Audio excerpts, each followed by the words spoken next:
heightening regional tensions.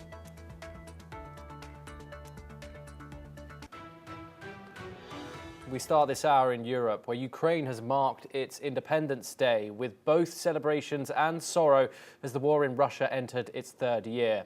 Canadian Prime Minister Mark Carney joined the commemorations in Kyiv, reaffirming Canada's support. Across the Donetsk region, however, civilians endured another day of relentless bombardment. In the Donetsk region, residents sought shelter in church basements and boarded up shattered homes after days of bombardment. Many spoke of exhaustion, fear, and longing for peace, with some saying they would accept almost any compromise if it meant an end to bloodshed. Others stressed that despite suffering, Independence Day still holds deep meaning, symbolizing the struggle to remain free. Let's have a look at what some residents had to say. Когда в жизни мы работали. Я работала на мебельной фабрике. У меня на доске почета. Я мастер золотые руки. Я всему миру помогала. Всему миру помогала. Мне говорили, что я мать Тереза, всем помогала. 6 человек от смерти спасла. А вот такая мне пришлась. Да у нас даже нету утра, у нас 6 часов бомбежки. У нас всю ночь шахеды. И сегодня, я не знаю, даже, наверное, 6:30, вот. Весь дом разбомбили. Гляньте, что творится. А во дворе еще, посмотрите, там пожары какие были. У нас нету перерывов. У нас все время бьют и бьют. И все. Мы живем в сказке. We now have some live visuals coming in from both the Prime Minister of Canada and the President of Ukraine, Zelensky, and Mark Carney addressing the Ukrainian people on Independence Day in the Ukrainian capital of Kyiv. Ukraine and Canada, of course, both having deep historical ties, with Canada being the first Western country to recognize Ukraine's independence on the 2nd of December in 1991. The strong relationship not only stems from diplomacy, but also a deep-rooted Ukrainian-Canadian community of over 1.3 million people. Ottawa, of course, a strong ally of Kyiv throughout this 3-year war.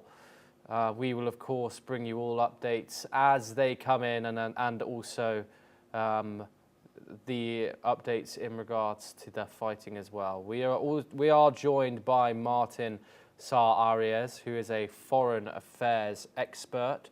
He joins us live from Germany to discuss this further. Martin, thank you very much for joining us here on the program. Good to have you. I want to talk to you about the current state of the war. Independence Day, it must be very surreal for the Ukrainians as Russian aggression encroaches on their territory while these celebrations are going on.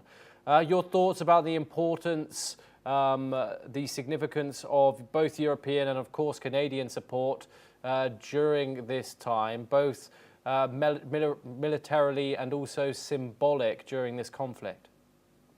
Absolutely. I think this opportunity to celebrate the Ukrainian independence is not only a symbolic and historical space where people can celebrate their nationalism towards Ukraine, but also an opportunity of enhancing the relations, the bilateral relationship between Ukraine and the West, especially with Canada, and also to invite the European Union to keep supporting Ukraine and to maybe remembering why Ukraine is an independent country, what Western values are the ones who are being taken in consideration at the time of fighting for your country, for your independence, for the survival of Western values and what it means.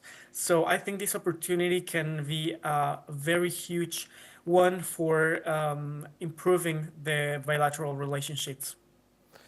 Yes, of course, and obviously fighting does continue with diplomatic talks going on in the background, which have, in some ways, have held most of the attention with big grand ceremonies included in Alaska and also Washington, with Donald Trump at the helm of both of them.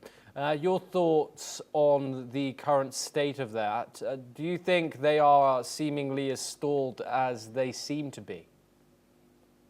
So basically, all of these symbolic events taking place all around the world. Also, at this time, you're touching the Donald Trump position in this issue. I think also Ukraine needs to ask for more representation and more support from the U.S. Ukraine is definitely needs to ask Donald Trump if he's neutral or he is really staying in the same side with Ukraine. The world needs to know what type of strategy is Donald Trump going to use, because until now, being absolutely neutral has not been the best strategy, and at least for public opinion in the United States and in Europe too.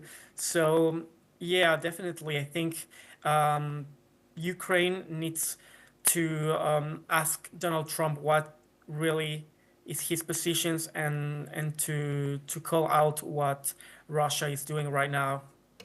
Martin Saar Arias, thank you very much for your insight on that topic.